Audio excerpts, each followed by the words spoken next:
In this discussion, you're going to hear a special guest gurgling and goggling and trying out her vocal cords in all sorts of ways. And that is my 6-month-old daughter, baby Chloe, who sat on my lap during this interview. And so you'll hear her make a little cameo appearance here and there. So if you hear any strange, super adorable noises, that's her. She's a lot of fun. So I just wanted to point that out. And it was an absolute pleasure holding my daughter while talking to an extraordinarily brave and tenacious woman running for office, facing off with the fascist GOP, and all of us getting together for this interview to summon you all to join us for an important phone bank with our friends at Swing Left for Christy Smith this Sunday, October 30th at 2 p.m. Eastern. You can get the sign up details on gaslitnationpod.com at the 2022 survival page. I hope to see you there. It's such an important event. Olga Lautman, our Russian mafia expert friend who's been on the show, who's the co-host of the great podcast Kremlin Files, Olga's going to be joining us.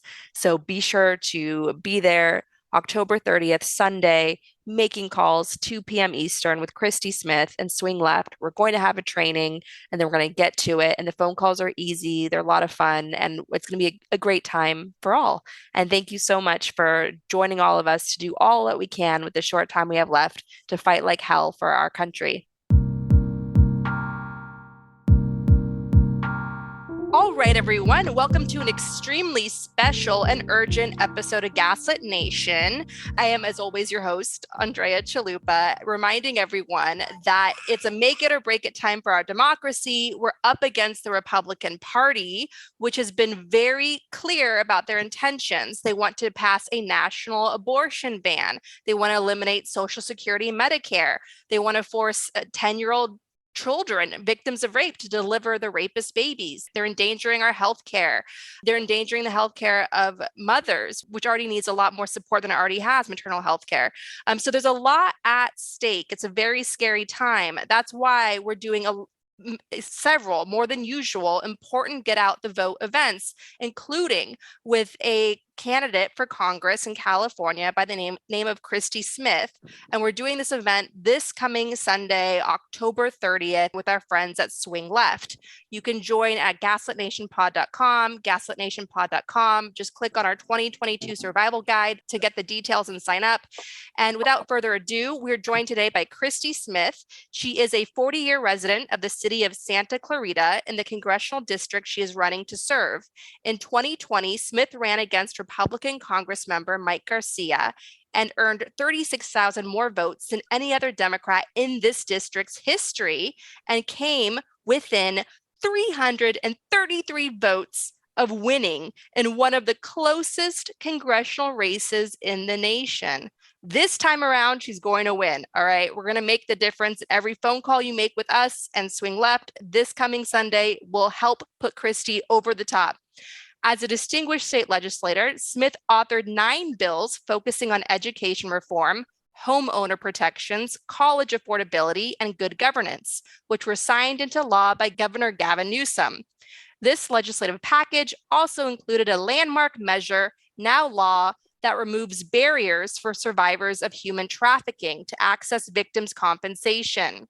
She is a proud mother of 2 girls, and her husband, and with her husband Philip, they all live together in Santa Clarita, and she's looking forward to serving the community as a member of Congress. Welcome to the show, Christy Smith. Thank you. It's great to be here with you today, and especially given the name of your podcast, Gaslit, which it feels like the GOP is doing to the entire country right now. And as you mentioned, the stakes are so incredibly high in this election. And the single biggest factor and the greatest advantage that Team Blue has on our side is our ability to get out and canvass and move our voters and speaking to them at the door, really to cut through the very well-funded noise that the Republicans are putting out, trying to make sure that they hold on to power. Yeah, absolutely. It's a scary time. Tell us about your district. What issues do people care about the most? It's a district that's definitely been impacted by climate change. We've seen a lot of fires here that have evacuated whole neighborhoods of people at a time over the years. We are all rationing water because we're part of California's western states drought right now that's really impacting families.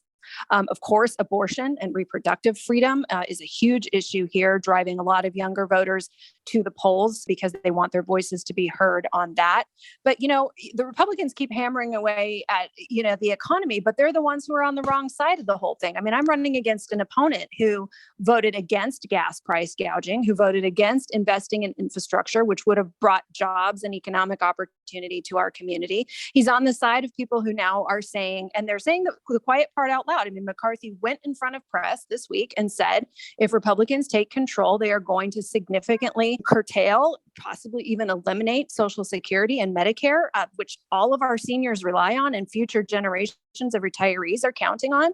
So, they want to claim this economic high road, yet they have no plan for making Americans' lives better other than cutting taxes for the wealthy and, cutting supports for people who really need it. Yeah, it's just the hypocrisy is off the charts when it comes to members of the Republican Party like Mike Garcia.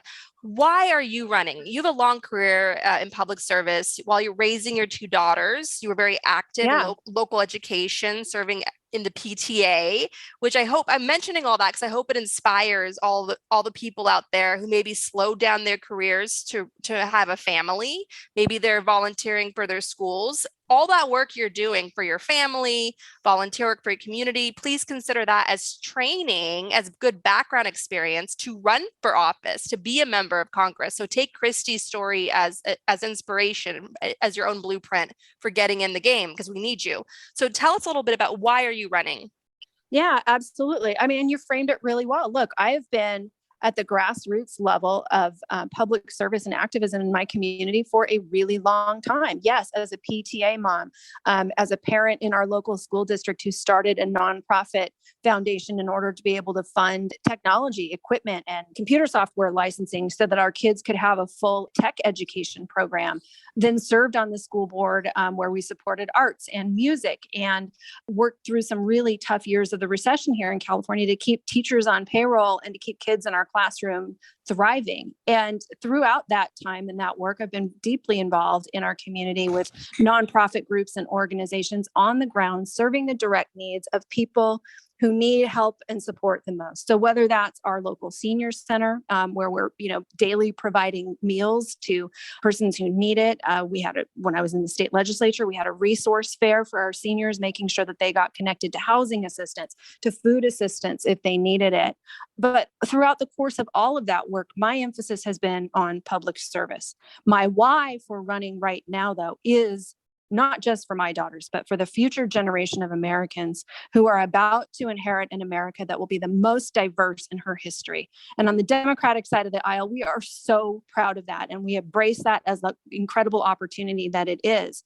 But at the same time that these young people are going to inherit this country as the most diverse that she will ever be, she also faces the greatest number of challenges, everything from climate to income injustice and income inequality to numbers of people who are on the bubble economically, facing homelessness or currently unhoused. And we lack I think, motivation right now to cut through, again, this noise that Republicans are putting out about what they say is wrong with America and start focusing on the things that we can fix to keep her on the right path. So, my why is leaving this country in a better shape than I found it and having it prepared for the next generation to be able to step in, to have meaningful conversations about these issues that are really hard, that are being, frankly, politicized by the right now, issues like race and race relations and how we can all civilly talk about these things and create equity within our society, within our communities, how we can solve problems, how we can rebuild our infrastructure. We need a much more forward-looking, positive outlook on this country right now than sort of this myopic dystopia that the Republicans are putting out as, I guess, their platform. It really is a lack of a platform. It's just sort of be afraid, be very afraid. Yeah, exactly. So my grandfather was a Republican, but that was because Republicans back then represented being tough on the Soviet Union. My grandfather was Ukrainian, and Sure. he saw Reagan as taking down the Berlin Wall. And now it's a 180. Now you have Kevin McCarthy saying if the Republicans take over the House, there's no more funding for Ukraine. Ukraine's going to fend for itself. And then on top of that, they're going to come after our human rights here at home, from healthcare Right. to all sorts of things, and allow polluters and the gun lobby and just corruption to flourish. Yeah. Could you talk a little bit about, in your opinion, what are the stakes right now in this election? And what are you hearing going door to door from voters when it comes to the stakes that we're all facing right now? Yeah, I mean, it varies from household to household. When we're talking to voters who are highly motivated about protecting and defending democracy, that really cuts across party lines. But the people who are motivated by that, like your grandfather, probably it like cuts to the heart of who they are and what they believe about America. And they're in this election cycle just to make sure that democracy survives. Of course, plenty of people, again, across the political divide, wanting to make sure that women's reproductive freedom is protected.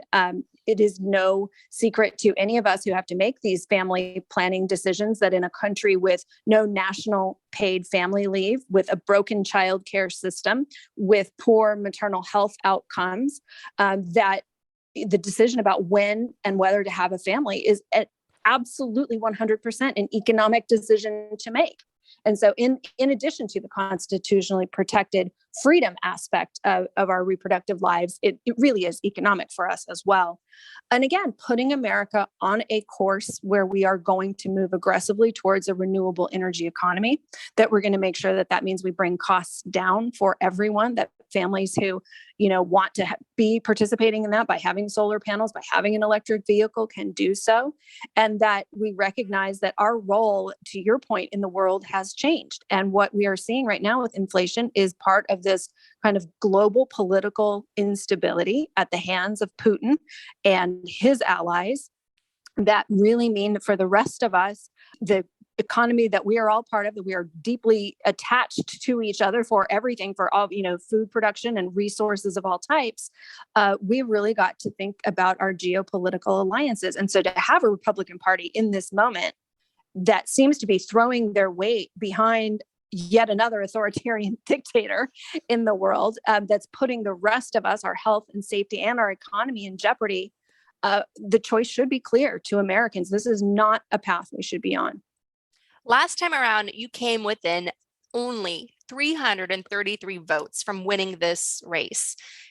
That's extraordinarily close. How does the election feel this time around? It feels similar to 2020 in that kind of the high level, the 30,000 foot dialogue that's going on between Republicans and Democrats is very similar. But what has changed for us is our ability to be on the ground, knocking on people's doors, getting their input and encouraging them to embrace this moment of power for themselves and use that vote to vote their priorities, to vote their self-interest. And that's the single most important thing for us. Last cycle, we couldn't do it. We were keeping people safe during COVID, and now we are at doors. So that's where all of your listeners come in. If they are willing to step into this moment to get on phones for us, to come out and to be in CA-27 and knock on doors, that's really what's going to make that difference. And that 333 votes broke down to less than one voter per voting precinct in this district. So if everyone came out and they were able to convince or flip 5 voters, 10 voters, imagine the advantage we're going to have going into election night. So it really is an all hands on deck call for us to change the future of this country, literally voter by voter, door by door. Absolutely. So we're having a phone bank with Swing Left on Sunday, October 30th. What advice do you have for volunteers, for us at Gaslit Nation who are going to make calls with Swing Left? What advice do you have for us to connect with voters in your district? What helps? Be authentic.